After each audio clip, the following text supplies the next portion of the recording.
Good evening and welcome to the People's Court tonight. My name is Victor Muyakane. Tonight we focus on a very critical aspect of the law. What happens when those of us that are minors, the children, are involved in crime? We're talking about how the law treats children when they commit crimes or when there are crimes that are committed against them. We're talking about the justice system. We're talking about everything from arrest to detention, investigation to prosecution, conviction to rehabilitation, and everything in between to find out what the gaps are, where the opportunities and the challenges exist, and by the way, if there are any reforms that can be implemented to improve how our justice system handles our most vulnerable citizens, our children, whether they are victims or they are offenders. And tonight, we have a wonderful panel full of absolutely well-experienced and very insightful guests here to help us understand this at a much deeper level. Good people, I welcome you to the People's Court.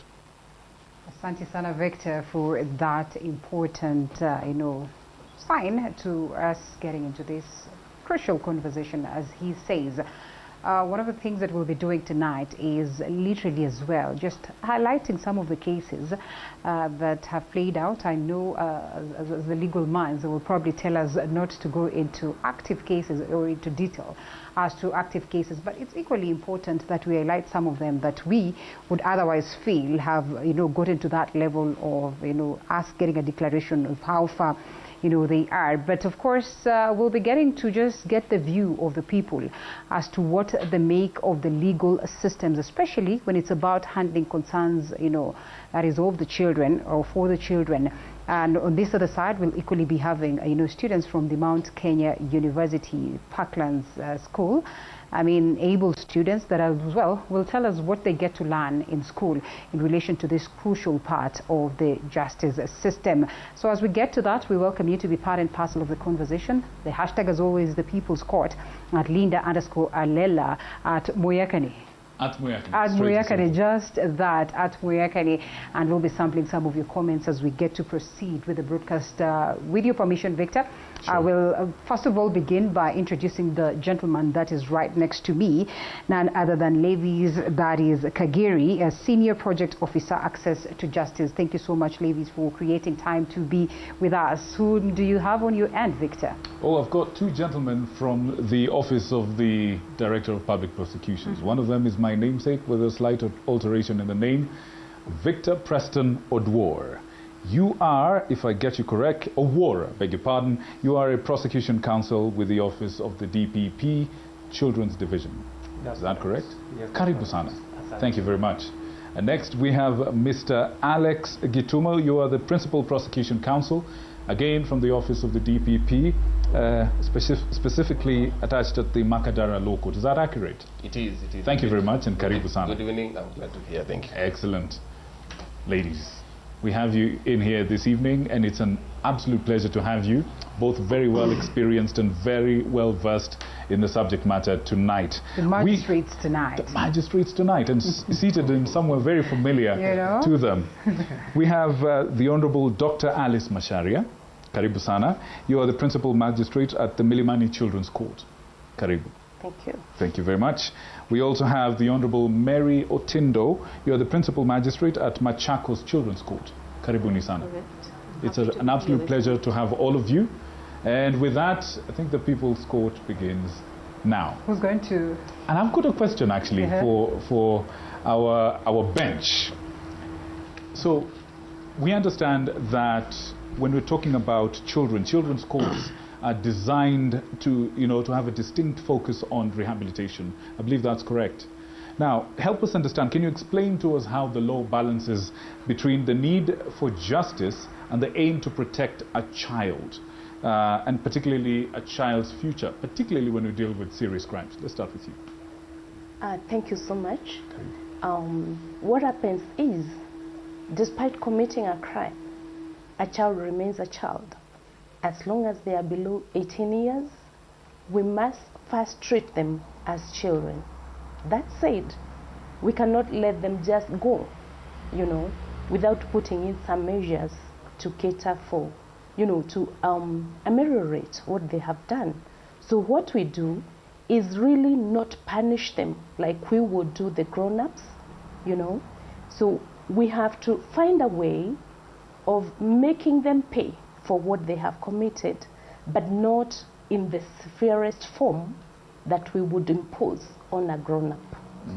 That is where we come in to look for what mostly now turns out to be non-custodial measures that we are now imposing on matters touching on children, because it's the society that fails the children. If everything was working, they would not be in the criminal justice system. Yes. I see. What about you, ma'am? Just to add on what my colleague has said, a child generally is categorized as a vulnerable person. So that is the starting point as a children's court. When a child appears or is brought before the justice system, you need to first do a lot of inquiry to find how this child ended up in the justice system.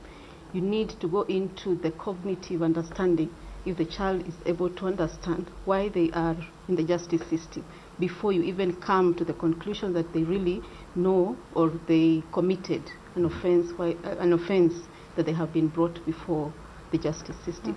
So the starting point is that this is a vulnerable human being. So you start from that point. So before you even conclude that this child has committed an offense, there is a lot of inquiry that has to be done through the respective stakeholders, beginning from where the child starts from, either at the children's office, at the police station, and many other offices before they end up at the court. So a lot of inquiry goes into a particular case where a child is involved before a conclusion is made. If I may just follow up there, for example, would you be able to give us an example of what kind of difficult cases do you handle, particularly with that vulnerability in mind, and what resources do you wish the system had to better address such challenges? Thank you so much for that question. I would say that children are brought in the justice system from the less severe offenses to the most severe offenses, including capital offenses, that is murder, and from the less severe cases like even creating disturbance. But now there are those, the law provides for the age of criminality, that is 14 years of age. So any child that is between below the age of 14, of course a 12-year-old will commit an offense. So the court has to understand the issue of whether they are, let me not use, because we are not allowed to use the word guilty. You need to establish what caused the child to commit this offense. And remember, the child comes from a society. There is an issue of parenting. There is an issue of other ills in the society that will expose the child to committing this offense. So for me, I would say that a child who really you are sure that they committed this serious offense, like I have said before, you need to establish why did they commit this offense. Is it an issue of the society? Is it an issue of parenting? Is it an issue that the child is just truant? Or is it an issue that the child is just delinquent, that they committed this knowing? We also go into the issue of the history of the child, the records. Is this child just a first offender? Is it a second offender, repeat offender? So we look at all that while dealing with a child before us. All right. Yes. Dr. Ari, do you have anything to add? Yes. There is a category of children who the society seem to have completely forgotten. I'm thinking of the children of incarcerated parents. The society does not stop to think, once you incarcerate the caregiver, what happens to the children that are left out there? So I'm saying this in response to the category of the children that we are exposing as a society to committing crime. No measures have been put in place. And these children, some of them even you find them in the street. And if you talk to them, they'll tell you my mom is in prison, my dad is in prison. So that is a gap, a critical gap that need to be focused on, because research has shown that many of the children who enter into the criminal justice system come from those kind of families. Right. Yes. Yeah, Victor, allow me to ask this. Yeah. With that well factored in, Dr. then one is curious to ask that we are acknowledging, and this coming from the horse's mouth, that there's a lacuna in law, that there are gaps in terms of addressing, these concerns, rights, child rights and all that. What will it take for us to get to address some of this so that we seal these loopholes? Or what are the processes that are ongoing in relation to addressing this? Has this been vocalized enough such that then we can get to seal the loopholes? Because clearly this is not something that is happening just recently.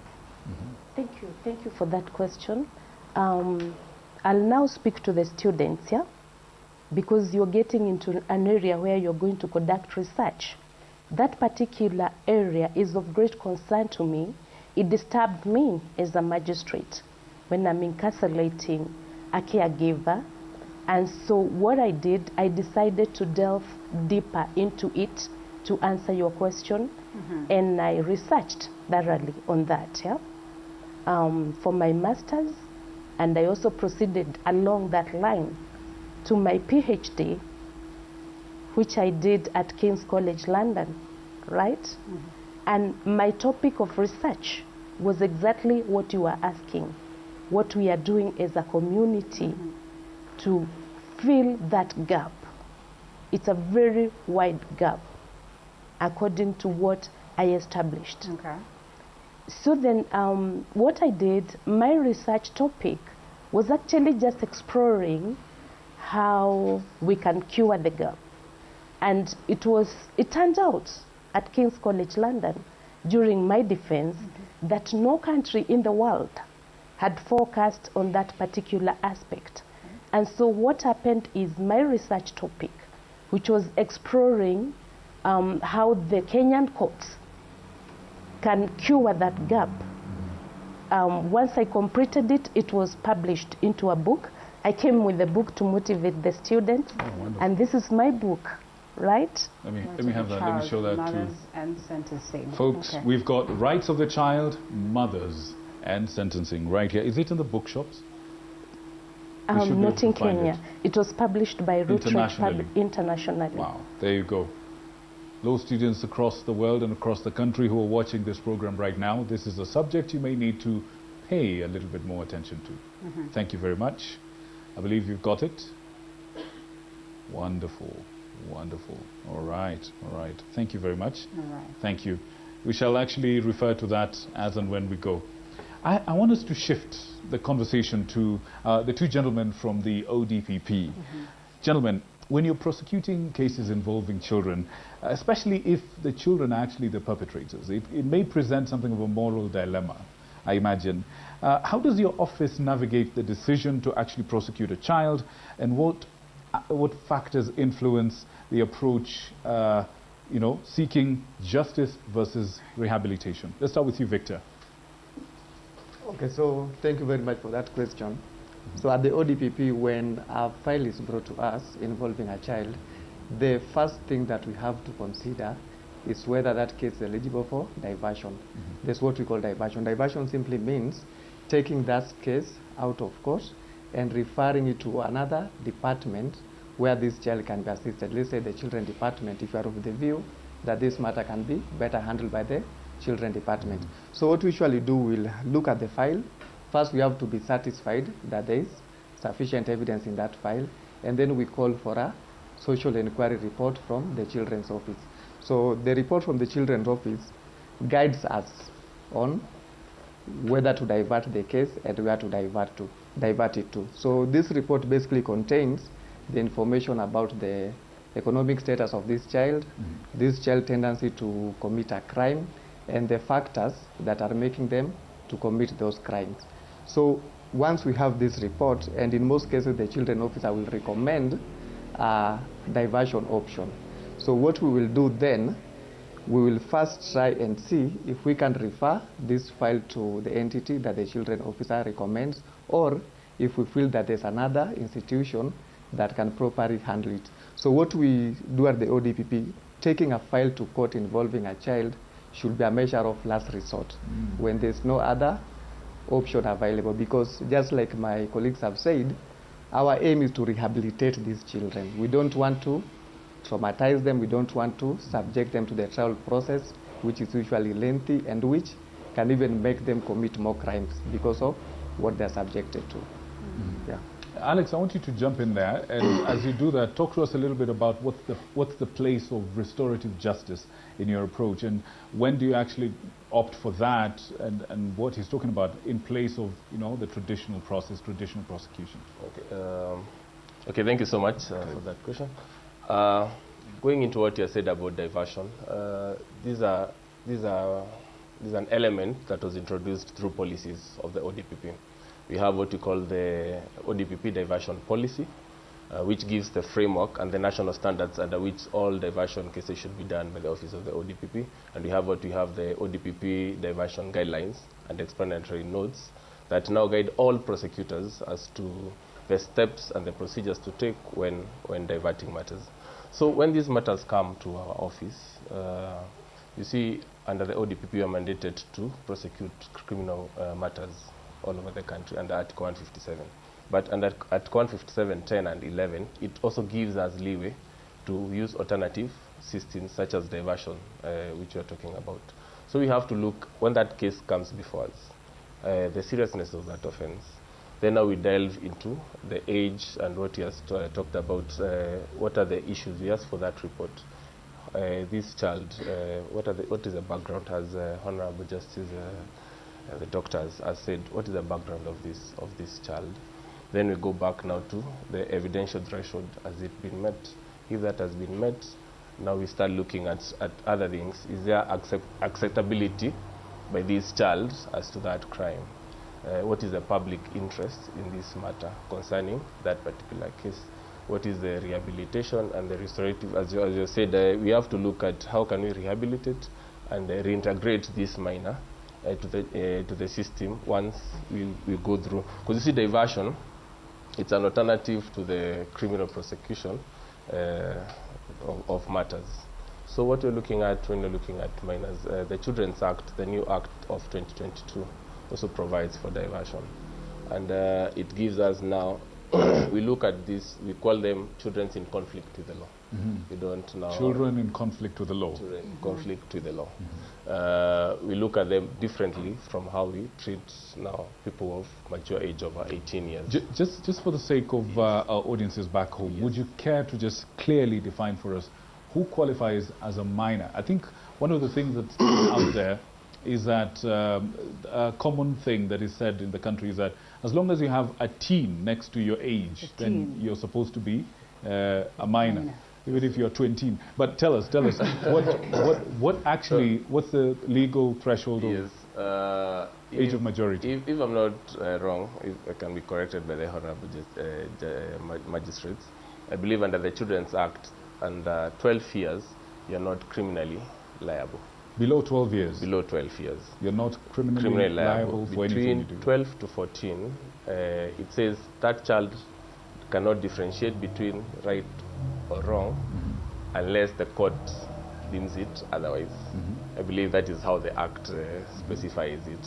So now we leave it now to the magistrates now to look at that scenario and see whether this child can be criminally liable, culpable or not. But 14 now to below 18, now that is what we're referring to as the children in conflict with the law. These are the minors. The moment you hit 18, it takes another angle. You are no longer now covered under the years. I see. Does is that applied, retroactively to the point where the crime was committed, or because we have cases of sometimes children falling afoul of the law, going into detention or remand or something, and that process takes quite a while, and they actually turn 18 while The in backlog in of cases, slumber. those ones I'm sure And the we must have backlog of cases. Yeah. So when the Turn 18 will when they see turn the 18, trial. Then that goes the to root cause. sentencing now. That, Yeah. that I believe I can, right, can we get will that come too. back to please note That that. is a very important factor. Very Yes, critical. it is. Yeah. I can add something on And- that. Yes. Yeah. So that usually happens a lot. There are instances when somebody could be charged, let's say they were 17, they're just about to turn 18. And then the case, let's say, takes some time and the child turns 18. Now what usually happens during sentencing, the courts have to consider the age of the child at the time when he committed that offense during sentencing. Okay. But you also have to remember, the sentencing options vary. For instance, if you have a child who is below the age of 18, between 16 and 18, Okay. you can commit them to a Boston institution. Then if they are below the age of 16, let's say 14 to 16, they can be taken to probation cells. So when somebody turns 18 before sentencing, you know now you cannot commit them to a Boston institution because it cannot admit them owing to their age. So now they go to where the big people are. No, the court has to consider that this child committed this offense when he was a minor, and then the court will make a finding on that, but the magistrate will explain more on that. I see. Yeah. You see, Victor, what I read is, and while we might smile, I see the complexity. In It is some of quite these grave. cases, It's a grave matter. you know, and the emotional taxing moments for probably the persons that are handling some of these cases. You've seen how magistrate is emotionally addressing that concern of, you know, students or children who perhaps their parents are in jail and they're out there committing some of these crimes. I mean, probably no one to guide them. And so we'll be getting to that. I'll probably want to hear the experiences of these persons in relation to just how complex it can get and how emotionally taxing it can get. But even before we speak about that, allow us to loop in Levy. And from an advocacy point of view, just how best can we ensure that the juvenile justice system doesn't become a pipeline that is to adult incarceration, that is for the children who actually might need rehabilitation and support? Thank you. We currently have a Children Act of 2022, which recognizes children in conflict with the law as a category of children in need of care and protection. And by that recognition of children in conflict with the law as children in need of care and protection, it recognizes the vulnerability of these children who have committed these offenses, and therefore does not envision a situation where we no longer see these children as children and see them as adult perpetrators. And that's why before the passage of this act, for example, we didn't have measures where when children were arrested, they were directly taken to the office of the Director of Public Prosecutions and directly to court. Nowadays, before they are even taken to the Director of Public Prosecutions, there's a requirement in law for our children officers to be involved at police station level to prepare an assessment report. Okay. This assessment report is supposed to capture the socioeconomic factors that led to the commission of the crime by this child. And this is the report that then informs the ODPP on the decision to charge or not, and the available options for diversion. And therefore, the legal framework we currently have is quite friendly to children who commit crimes. Okay. And therefore, it's only an issue of personnel and resources that are available to us as personnel who are involved in the justice system to protect children, and also an issue of capacity of our stakeholders and agencies that are involved in matters children. Would you say that equality then cuts across, especially when we're going to look at, you know, say Nairobi and the numerous underserved communities that we have in the country? Yes. So, for example, in Nairobi, in the biggest children court in Kenya we have is the Milimani Children Court. And in many urban centers, for example, the Milimani Children Court and the Tononoka Children Court in Mombasa, they have something called the Pro Bono Advocate Scheme, which ensure that all children who are processed through those courts have free legal representation. But unfortunately, in many of our rural countries, children do not receive free legal representation. Many of the cases go with children having no legal representation at all, which is a travesty, honestly, because children do not even understand court proceedings. And if a child is not even legally represented, that is why we will have children being detained in adult facilities because of that lack of legal understanding and lack of capacity in those courts. So I'd say that majority of our resources has been focused on the urban centers, at the expense of our rural counties, which children are charged with no legal representation in those courts, amongst other violation of other rights. All right, before we come back to you, I am curious, just how unique is it, or is the case in Machakos County? Because then, of course, different from Nairobi County. Well, Machakos is equally as urban. Just how different? Yeah, Machakos is so close to Nairobi. So the dynamics are not so different from what happens in Nairobi. Just like Mr. Kagiri has said, the challenges that we have in Machakos, the issue of pro bono advocates is an issue. You know, that is an issue that it's the government that funds, but of course sometimes funding is not sufficient. So most of the time we have to rely on other partners, including the civil society, to also partner with the government to also support the pro bono lawyers' docket. And sometimes the funds are not sufficient. So you'll find that most of the times, even when the matters come up, the advocates are not there. They will prefer to pursue cases that are paying than these ones that are pro bono, because again, funds from the government sometimes do not come handy or in time to facilitate their coming and expenses to and to the court. All right. Yes. If the processes are seamless, maybe as you say, and perhaps personnel would be a concern and all that, why do you suppose then we have all this backlog of cases? And what would it take for us to ensure that there's that element of equitable justice, for that matter? What would we do to ensure that there's access to justice for these students, such that we do not have scenarios where we're talking about, you have moved from this age to this age, you're now considered an adult, and your case is still active in court? The biggest issue for us is resources. The Children Act envisioned a scenario where all counties had a children court. It envisioned a scenario where all counties in Kenya had a rehabilitation facility for children. It envisioned a scenario where all counties in Kenya had Boston institutions. All police stations in Kenya have child protection units where children are not mixed with adults at police station level. But unfortunately, we passed that act without an implementation framework. This lack of an implementation framework is what hinders the funding of the policies and of the specific provisions of that act. For example, just to pick at the top of my head, the issue of allocation of resources for child protection unit. It's an issue that is there in law. That's a requirement that all police stations in Kenya are supposed to have a child protection unit. But with no funding, therefore it becomes just a provision that is not funded. And therefore, our biggest issue as civil society organization is for us to have an implementation framework to the Children Act, which will have a monitoring framework and a budgeting framework to which will now effectivize the various provisions that are supposed to be beneficial and ensure equality of all children in our justice system. All right, finance is a factor. We'll be coming back to that. But Victor, would you allow us to listen to what the students have to say? Absolutely. You know, education is equally a critical component to it. And now I officially cross over to the other side, which is my side, as I get to hear. Who has the mic? Please introduce yourself, and perhaps if you have a question or a comment, based on what it is that we have discussed so far. That's fine. I think, Mr. Director, can they rise up? Yes, please. You can rise. Okay. All right, thank you so much. All right. My name is Kerry Muita, and I have a question just regarding to what he said regarding the implementation of the Children's Act. I also come from the civil society, and there's a campaign I also ran for the establishment of gender justice codes.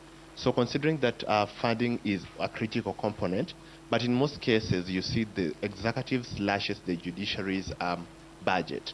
So do you envisage a permanent solution for this? Because much as the funding is needed, sometimes it's really slashed, or sometimes, the goodwill to provide the funding is not there. And secondly, what are some of the mechanisms and the structures in specialized children's courts that are put in place to ensure that witnesses are protected? Yeah, thank you.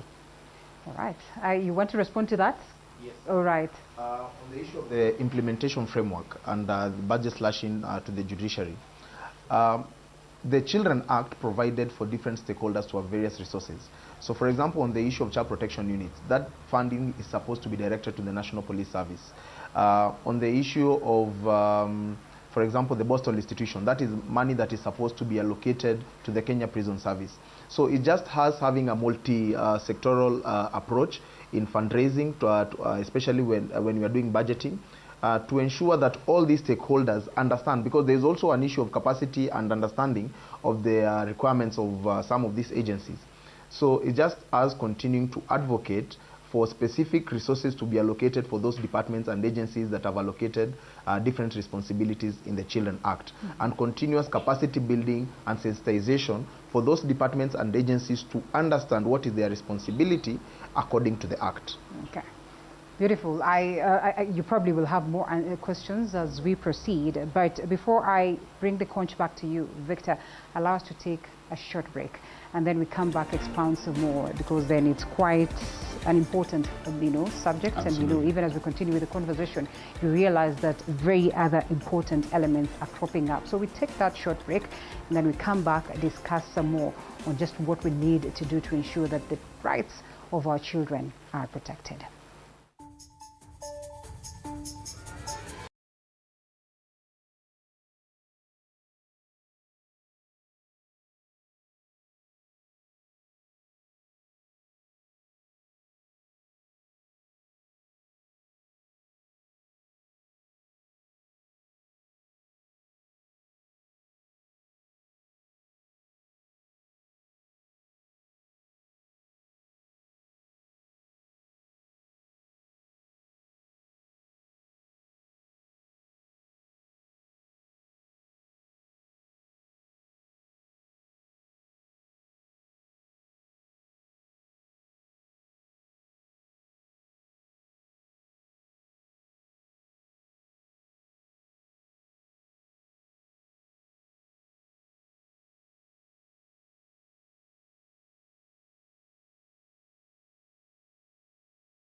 Right, welcome back. If you're joining us, this is the People's Court, and we're looking at a very sensitive subject when it comes to justice. What happens to our children when they commit crimes, or when crimes are committed against our children? Before we went on break, we had a robust and very insightful conversation, and we're going to pick up right from where we left off. I've got a question for our representatives from the ODPP. just thinking about it, the idea of arresting and prosecuting a child must be something quite difficult and quite. It brings up a lot of moral questions. We would like to know,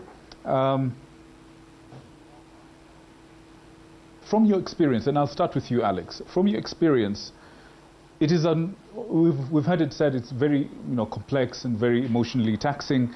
What unique challenges do investigators face when handling cases that involve children who are victims or offenders? And how do you ensure, give us some specific examples of how you ensure the rights of these children are upheld throughout the process? Okay. The first question on investigations of children in conflict with the law. Unfortunately, our mandate starts from prosecutorial. This is the prosecution of these matters. We do not delve so much into what happens in the investigations. All right, so talk about what you know. Yes, so, however, also as prosecutors, we are supposed to ensure that there is administration of justice. That is among our core mandates. So we cannot in any way stand aside and let there to be abuse of any human rights, because these are rights that are captured in the Constitution, in the Children's Act, in the international instruments.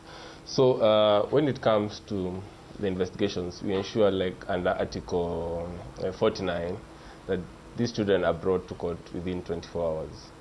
Unfortunately, as my brother Mr. Levy has said, most stations in rural areas do not have police custody separate for children. So they are clustered among with other adults. So it's an unfortunate part. But when it comes to the investigations, we ensure that we must ensure that the evidential threshold has been met. We take these cases with the seriousness that it requires. So when they come, we ensure that it is expedited. The decision to charge is expedited. As my brother said, when it comes to diversion, we quickly filter through these cases and see which can be diverted or not, because we have processes. There are two types of diversion. There's a pre-charge, whereby at that point of decision to charge, you look at it and consider the report and make a decision that this is a matter that is that satisfies the grounds and factors for diversion at that stage. And then there's a post-charge diversion, whereby new evidence or other elements are brought to the prosecution that were not within our knowledge at the time of making that decision to charge. However, there are some serious cases, like I've been prosecuting in Mombasa, where we meet that a number of children in conflict with the law are there because of the social impact. Like there are these gangs, the Wakaliwao, Pia. They are criminal gangs. Yes, whereby you meet, as the Honorable Doctor said, the socio-economic background. These parents are in prison. So these teenagers want to have a sense of belonging. And for them to do that, they enter into these gangs. And you meet at some point, they're told to be initiated into these gangs. You have to do something. Go out there, rob Victor here, bring back his phone. Or go out there, make sure you've hurt somebody, so that you can see whether you meet the ingredients of being a gang member.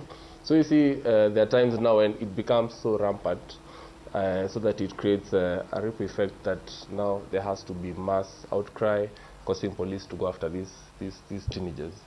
And now they are brought to court under several offenses: preparation to commit a felony, robbery with violence.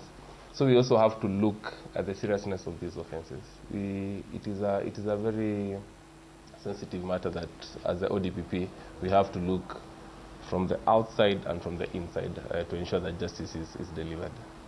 All right, Victor, you'll come back in a second, but I want to direct this to our justices here.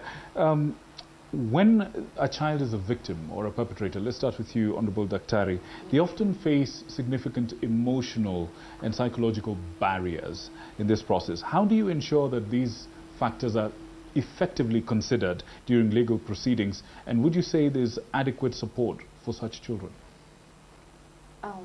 What is coming out actually is that this new Children's Act, let me call it new, although it came in 2022, right, it has opened a nice scope where actually I can say children are getting the support they need from the society. That said, the emotional conflict comes in when the perpetrator is a child and the victim is a child. And it's a very, very tricky position that we normally find ourselves in, because then this is a victim and really they've been injured. Maybe even it's defilement, but the person who perpetrated it is also a minor. I want to give Victor is our prosecutor. I want to give him my chance so that he can tell you about a very successful story of diversion. But before I do that, I just want to speak on, just to enlighten the students that we have 3 levels of diversion, right? 3 levels of diversion, and that is dependent on the level of the offense that has been committed. The first level, we punish for 3 months, and that punishment can take different formats, yeah? It can take even just apologizing. Sometimes I give the perpetrator a paper just to write an apology, because by then you've talked to the victim, and the victim says, if they apologize to me, I'm ready to forgive them, right? Or even a simple apology in court, they will say, I'm sorry, That is the first level. It goes on for 3 months. The second level, under the same terms, but goes on for 6 months. It's all dependent on, like I said, the offense they committed. So that level of diversion goes up to 12 months, yeah? 12 months. And if maybe somebody is involved in drugs, we can command them to go for, some, say a psychologist, to go for counseling for that period of like 12 months, yeah? We get a report after that to assess whether they obeyed the order that was put in place. If they didn't obey, then we may even, accelerate the punishment. But that said, I don't want to lose a chance to, to shed right. Before even he comes in, on that very note, yes.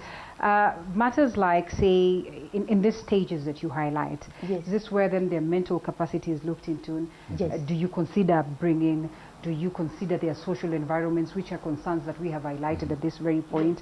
And I know you've said that, well, for parents who sometimes are in jail, so much is not being put to consideration. But these other important factors, do you suppose they are put into consideration in these 3 important processes?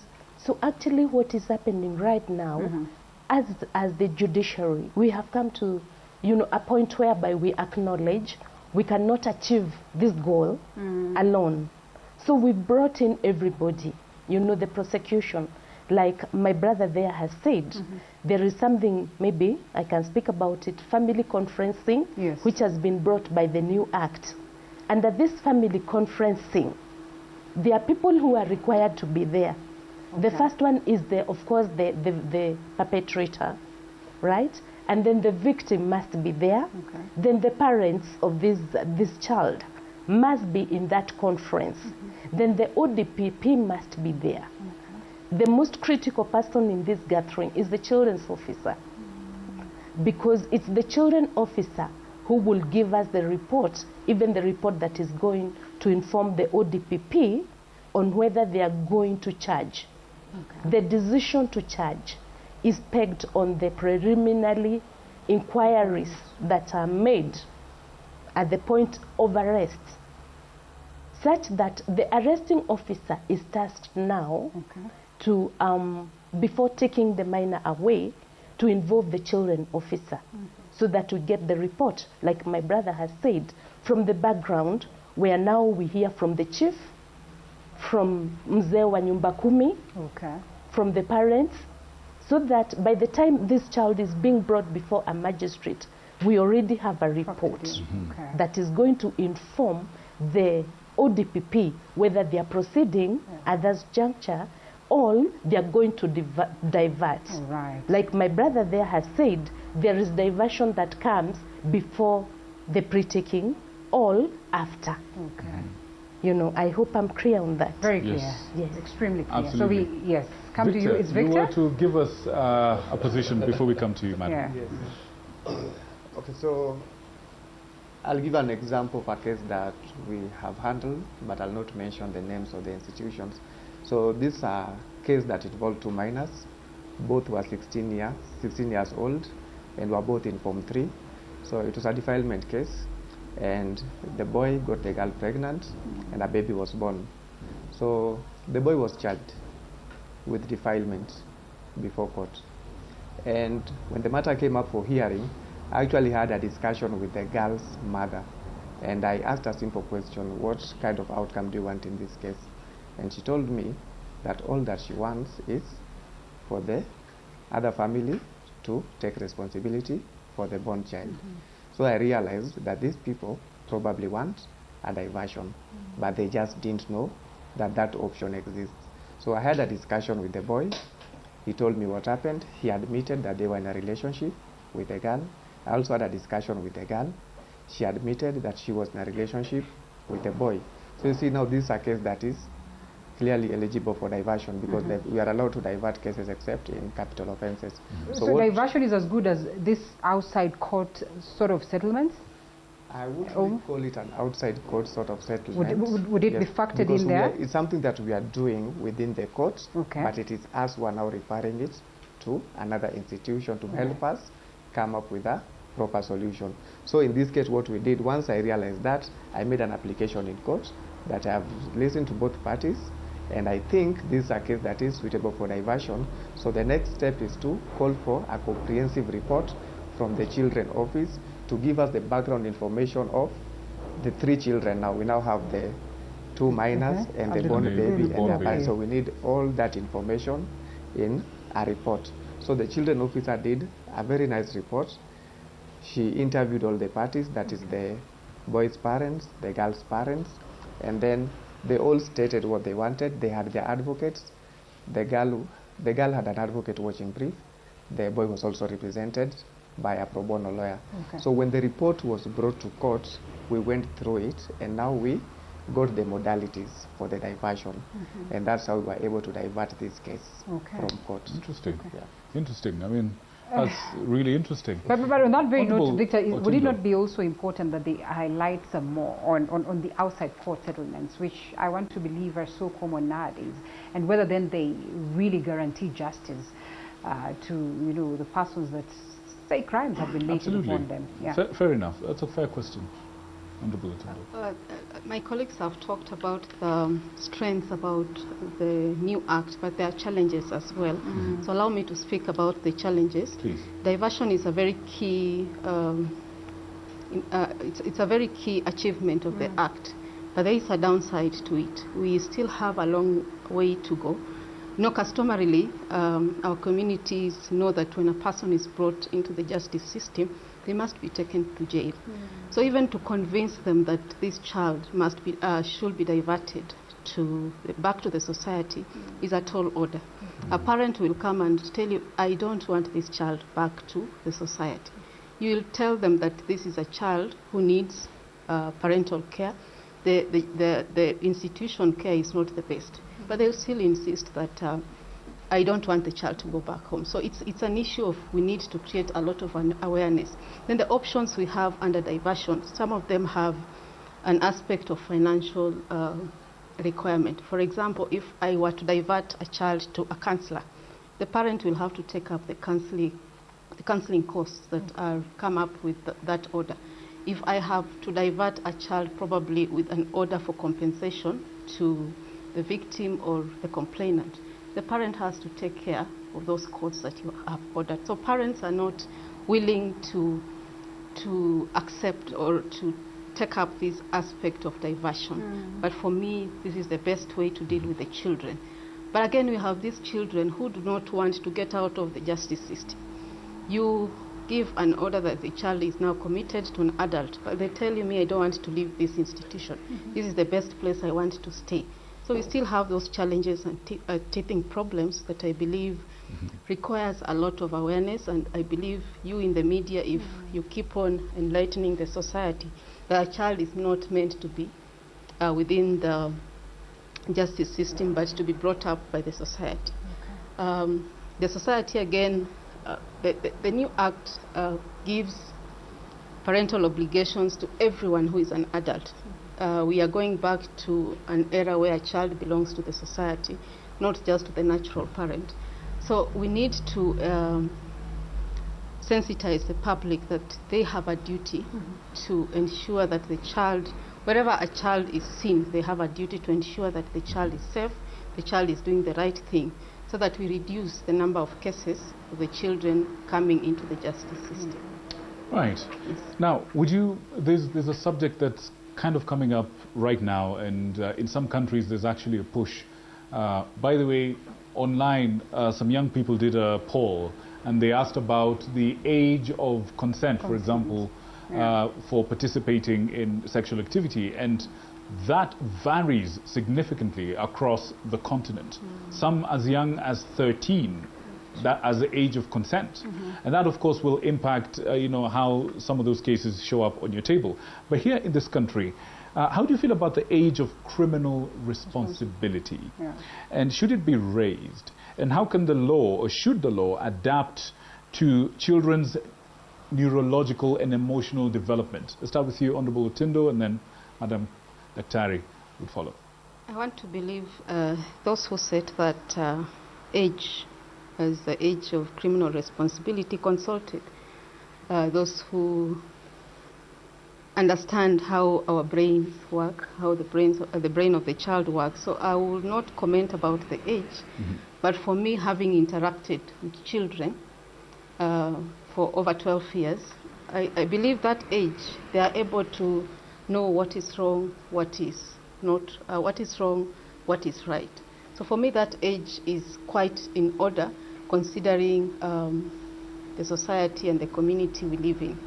If you were to reduce that, I will have a problem. But if again we were to increase, then we will be subjecting the society or community to a bigger challenge. Because I know children at the age of 14 in our society are children in either class 8 or class 7 or Form 1, thereabouts. These are children who are able to differentiate between what is right and what is not right. So for me, that age is quite in order. Right. Any views, real quick, please?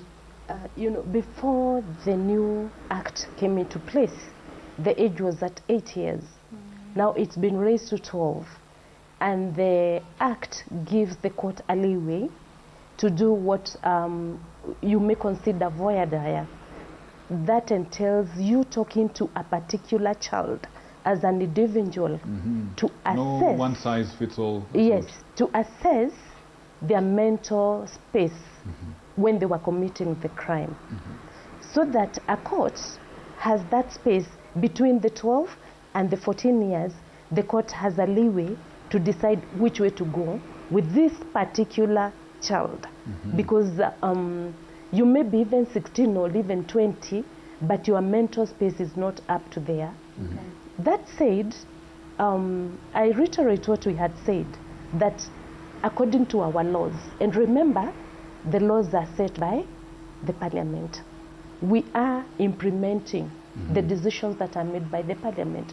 So they have decided that the age remains at 18. That said, there is so much that is going on, like that case we handled with Victor. I wouldn't ask that we roll it.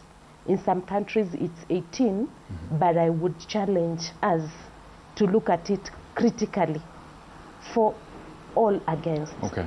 Yes. All right. Because the cases now, the cases we are calling Romeo and Juliet. I don't know if you like have. The one you're talking about. Romeo and Juliet, the age difference must be 3 years for us to consider that case as Romeo and Juliet. As a judiciary, for clarification, yes.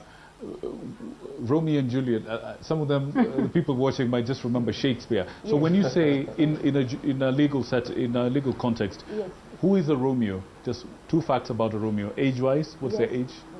The boy could be 19. Could be about 19. 19, and the girl could be The 17. Juliet could be 17. 17. So that's a gap of about 2 years. 2 to 3 years. 2 to 3 years. Beyond that, we consider that as defilement. Right? Right? All right. Yes. Key thing to note, folks. Key thing to note. Now, allow me to just stay here with the judges just for a second. Let's talk about reoffense. And I mean, rehabilitation is supposed to be the focus of the juvenile justice system, but not all programs are effective. And how do you evaluate whether a rehabilitation program is working for this child offender? And are there any innovative models that you're using to, say, improve the outcome? So I want you to handle that. And I want Honorable Otindo to answer this one. Just prepare. What are the barriers to reoffense? Let's talk about what happens when these kids actually get into the pattern of reoffense, and how can we stop that or redirect them to a different path? Let's start there. What options actually are there to intervene early and before they escalate to more serious offenses? Let's start with you. Yes. There is what we call non-custodial sentences. These non-custodial sentences, they are monitored by the probation department. They also monitor what we call community service orders, where we can tell a child to go to a hospital, I'm giving an example, and clean. They give back to the society for the punishment that they did. Instead of putting them in custody, we put them under community service order. They are monitored by the probation department. And what happens is that we get a report. If we put them, like I said, for 6 months under non-custodial order, 6 months, if they work for the 6 months without dropping the ball, they are clear. After that, they are free to go. If they drop the ball, then the probation officer is able to come to the court and tell the court that this person did not obey the order of the court. That is how we assess how they are progressing, such that towards the end of the period, if they have complied, then they are free to go. In terms of reoffending, there is an argument out there globally that a previous criminal conviction should not be used as an aggravating factor unless it touches on the same thing. Let's say you stole. You didn't steal. Yes. But let's say you stole and you were punished for that offense. But this time round, you have done something else. Remember, they've taken your fingerprints, so they are able to say, he's not a first-time offender. I always ask Victor, the prosecutor, any criminal history, then he'll tell me, this is a repeat offender, right? Like we have 1, 2, 3 previous convictions. So there is argument out there that we don't punish again for an offense that already they were sentenced to. Okay, all right. That's interesting. Unless it is on the same line. If you had defiled and you've defiled again, then that counts as an aggravating factor. There is what we call the aggravating factors, and then there are mitigating factors.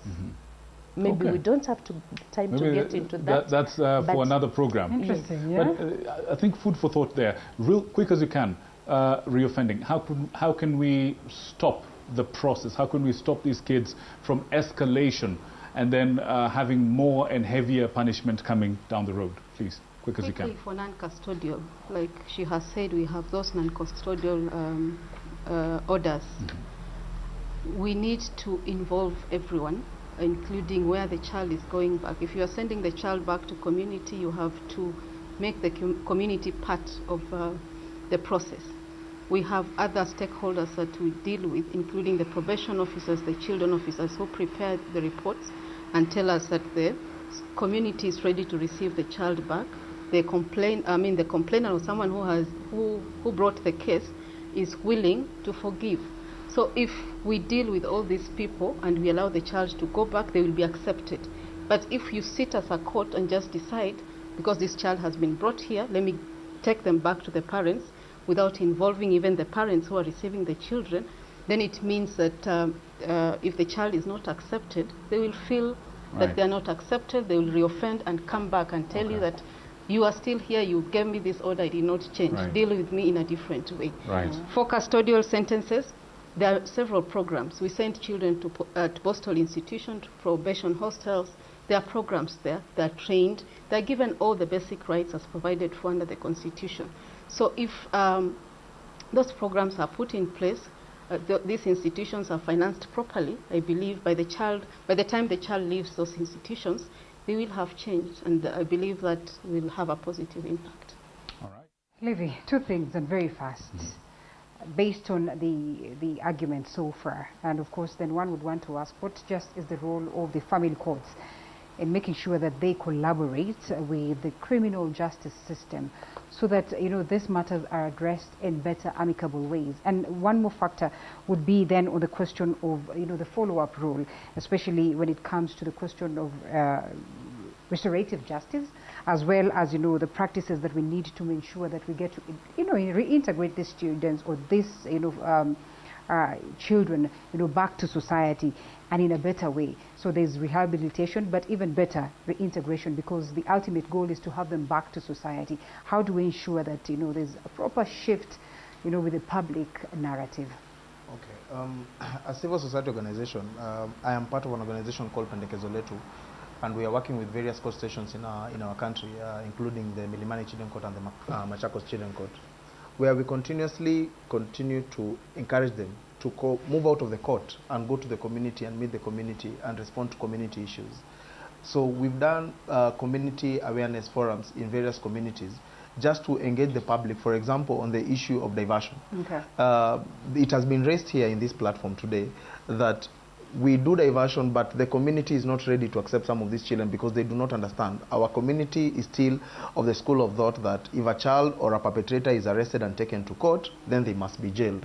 Then whose role is it then to emphasize and to sensitize the community that it is not, because these children are basically just children, just like any other.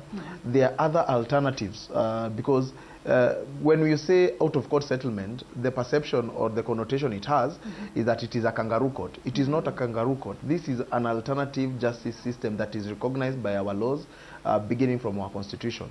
So we continue to encourage the court to move out of the court premises and go into the community and to sensitize the community on its role in diversion and other justice issues.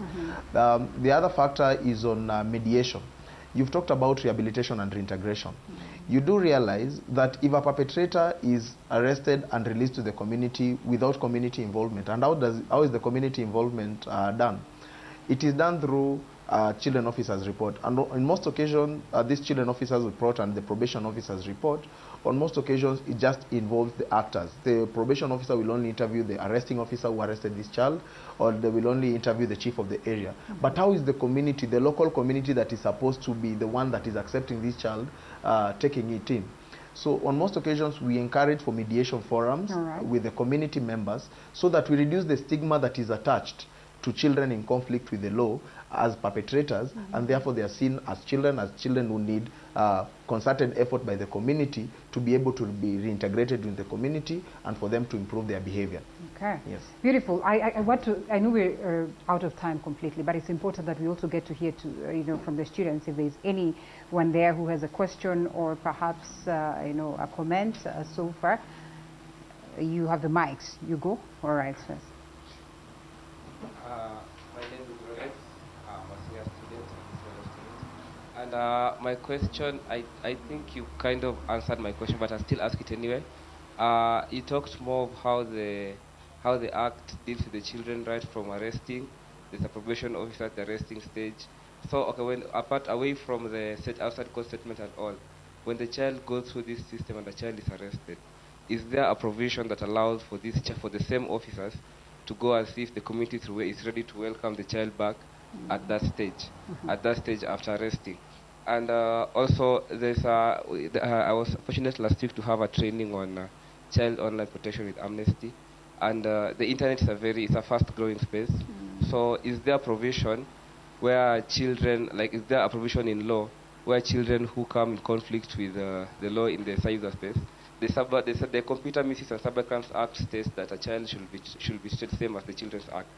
But is there provision that deals with children who offend or who are offended on the internet space outside the Cybercrimes Act in relation with the rising sexual offenders that are mostly online? Right. That's a wonderful question. That's a wonderful question. And while they say it's a legislative agenda, just how open is the room for proposals that, to Parliament you can propose this and this adjustments, based on, just how the community is transforming by the day? Who is going to respond to that? Okay, I can respond. Okay. I can respond to the rights of a child when they are arrested. So if you look at the Children Act, when a police officer arrests a child, the first thing that they're supposed to do is to notify the parent or guardian of that child. Then once they've done that, they're also supposed to inform the children officer about the arrest of that child, and then the children officer is supposed to prepare a report within 24 hours. And then when these children are arrested, again, they are not supposed to be held in custody. The police officer is supposed to commit them back to their parents unless there is no other alternative, or maybe the circumstances dictate that the child be held in custody. So children should never be held in custody unless the circumstances dictate so.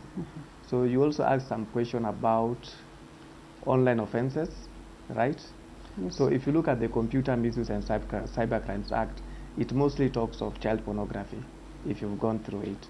So that will now depend on the kind of investigations. You do not have to charge under the Computer Misuse and Cybercrimes Act. If in the course of investigations an offense is disclosed which is punishable under a different legislation, then now we have to charge under that legislation. So we have various legislations that deal with that. We still have the Sexual Offences Act. It also has some penalties for offenses that are committed in the online space. We have the, how is it called? There's this, I'm trying to remember the name. Okay, I've forgotten the name of the act. But now we have these people who license. It's called the licensing board. I'm trying to remember the name. But then we have the board that licenses films and everything. Kenya Yes. Film Kenya Films and Classifications Classifications Board. Yes. Yeah, and So the there's one an for betting act as well. Exactly. So if you look at the act, it also has penalties for offenses which are committed in the cyberspace. So you can also look under those provisions if you can find an offense and charge under them. All right, folks, I want you all to consider this to be a part one, because obviously this is a conversation that's far bigger than the time that we have. So I want to just have one comment from every table that we have in this room. I will save you for last. Let's start with you, Levis. One comment, one thing that you would like to say as a parting shot as we pose this conversation here, please. In brief, I just want the justice system to continue involving the community more in the protection of our children, to ensure more success rate in the rehabilitation and integration of our children in conflict with the law. Thank you. All right, thank you. Alex?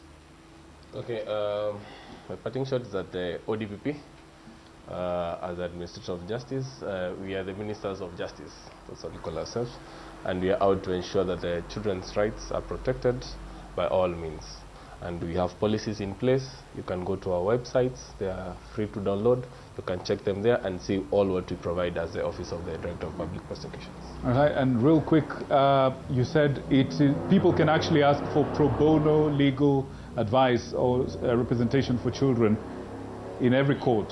Yes, in every court. In every court. In every court. Do you hear that, folks? Right. All right, what about you, Mr. Preston O'Ward? Thank you. So the Children Act provides for two options when a child is in conflict with the law. The first option is diversion. The second option is the judicial process. And there's a reason why the first option was placed as diversion. So we should try and embrace diversion as an alternative to the criminal process. All right. All right, let's start with you.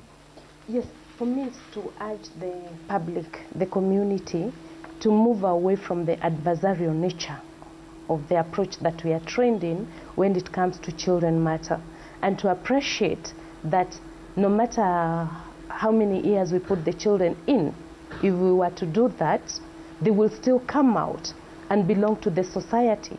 And at times they may come out worse, because in there they may get negatively influenced. So then we need to just look at them as the children they are, despite what they have done. All right. Fair enough. What about you? For me, two things. As stakeholders, we have to synergize. For us to achieve positive impact, we have to work together. We cannot afford to work in silos. So we need to work together as stakeholders in the child justice system. The second thing also touches on the issue of working together in the aspect of data. We need to synchronize our data as stakeholders, because all of us have data scattered all over. For us to inform policy in terms even on finances that we have talked about, we must have data that is solid and informs policy reform. And that is available to everyone. It's available for everyone and accessible by all. Accessible, Thank exactly. you. I love that.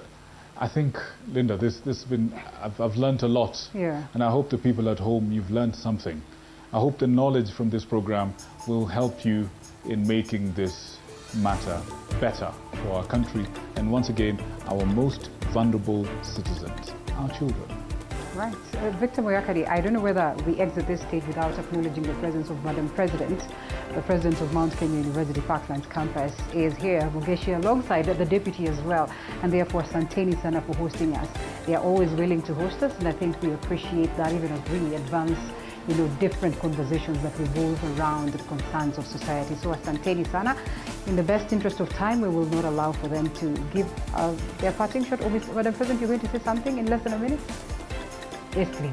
All right, we have the mic. Yeah. Good evening. Yeah. My name is Mogesi Mara. I'm the president of Mount Kenya University Parklands Law Campus. It's a great honor to have you here, and I'm just hoping that just a few weeks ago, we had the privilege of visiting one of the juvenile prisons, and in all honesty, the condition there is wanting, and I don't know if that has come to your attention or if there's anything you're doing about that. I'm hoping that something will be done about that, because they're congested there and the conditions are not good. Wow. Thank you. All right. There you go. Absolutely. There you go. The business is to get solutions. Absolutely. And yes. We did say this is part one. Yes. We will go back to this matter, address it from a different angle. Hopefully, now that we've sort of set the stage, I hope, ladies and gentlemen, if we invite you, we'll come back again. Right. Thank you, and we apologize for the late hour, but we appreciate you for your sacrifice. That's true. Asanteni Sana, my name is Victor Muyakane, and from me and the team that is behind the scenes, all our valiant and courageous camera people that are standing up, making sure that you are able to see this, the people in the OB van, the people in the electrical department, the people in the transmissions department, the people in the editorial department, the people in the transport department, indeed, every single person that made this broadcast a reality, including our guests, and perhaps very patient partners back at home who are waiting for us. We say thank you so much. My name is Victor Muyakane. Good night and God bless you. Good night. And of course, we appreciate Levis Kagere, Senior Project Officer, Access to Justice. And right there is Alex Kituma, Principal Prosecution Counsel, ODPP Head, Makadara Law Court, as well as Victor Preston, War Prosecution